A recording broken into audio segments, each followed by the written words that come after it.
It is a paradox of human nature that we find comfort in our sorrows. As if sadness were an old friend we cannot bear to let go, we cling to what was. Afraid to step into the unknown, it can be addictive because it's easier to keep feeling that way than to actively pursue happiness, which can be fleeting. Happiness is precious because it's not something that stays with us constantly, and we appreciate it all the more because of its fleetingness.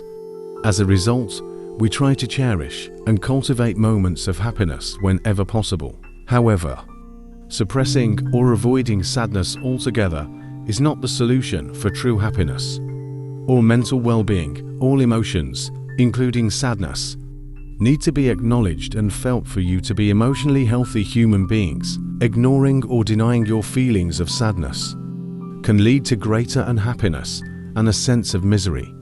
You might have ended your relationship with someone important to you. You might have lost your job, and it was a job you really liked.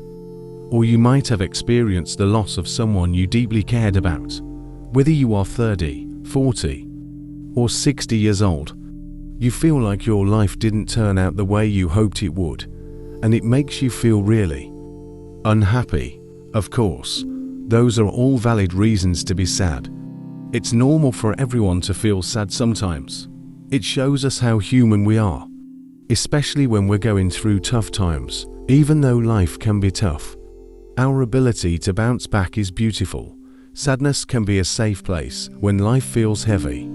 It gives you a chance to take things slow, think about your feelings, and find meaning in what you go through. It reminds you that we're sensitive and capable of loving deeply, and without hard times, you wouldn't fully cherish the happy moments. It's completely okay to feel sad and let yourself experience those emotions. But sometimes, when it's time to move forward and embrace other feelings like happiness or hope, you find it hard to do so.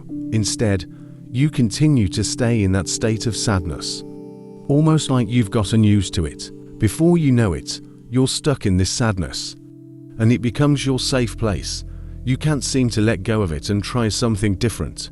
It's like being addicted to sadness without even realizing it. The tricky thing about this addiction is that it's easy to maintain, and you may not even notice how deeply it affects you. It happens when you allow yourself to dwell in sadness constantly. Sadness might feel easier because it doesn't demand much from you. All it requires is feeling sorry for yourself, and that can be one of the simplest things to do. Life is a mix of ups and downs, and experiencing various emotions is a normal part of being human, but it's essential for you to find you. You might think, if only I had been a better partner, we could still be together, or if only I had worked harder, I wouldn't have lost my job. These if only thoughts can be painful, and might lead you to blame yourself for the way things turned out. Or you might think that if you were still together, you wouldn't feel so sad, or if you hadn't been fired, you'd feel more hopeful about the future. And you keep feeling miserable, because it's much easier to indulge in self-pity than to remind yourself to move on. While everyone has their reasons for feeling sad, not everyone stays stuck in that sadness and complains. But you might find yourself in that situation because you've become addicted to the comfort of sadness. It feels familiar, and it doesn't require much effort from you. Happiness, however, asks for more from you. It pushes you to step out of your comfort zone, to strive for personal growth, and to explore different paths when your initial plans don't work out. As Oliver Goldsmith once said, sadness gives depth, happiness gives height. Happiness is like reaching a peak on a mountain, and it does take effort to climb up there. But after that happiness peak, there may be moments of sadness or challenging times. Similar to descending into a valley, fear of experiencing sadness or disappointment after being happy might make you hesitant to even try to climb towards happiness in the first place. It can be tempting to stay in the familiar sadness because you know what to expect, and there's a sense of comfort in that. However, it's essential to remember that life is a journey with ups and downs.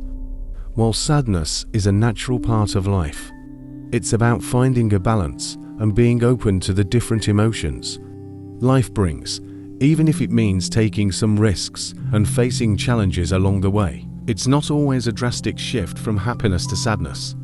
You can find a middle ground of contentment, but achieving contentment requires effort and active work on your part. Breaking free from a sadness addiction is in your hands. Changing your mindset is crucial. Let go of obsessive and repetitive thinking patterns that keep you stuck in sadness. Remind yourself that you've given yourself time to grieve, whatever you needed to grieve, and now it's time to start moving forward. Be patient and compassionate with yourself during this process.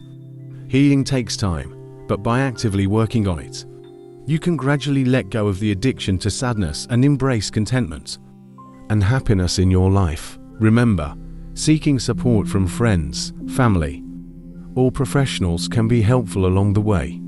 Aim for contentment with moments of happiness and occasional sadness.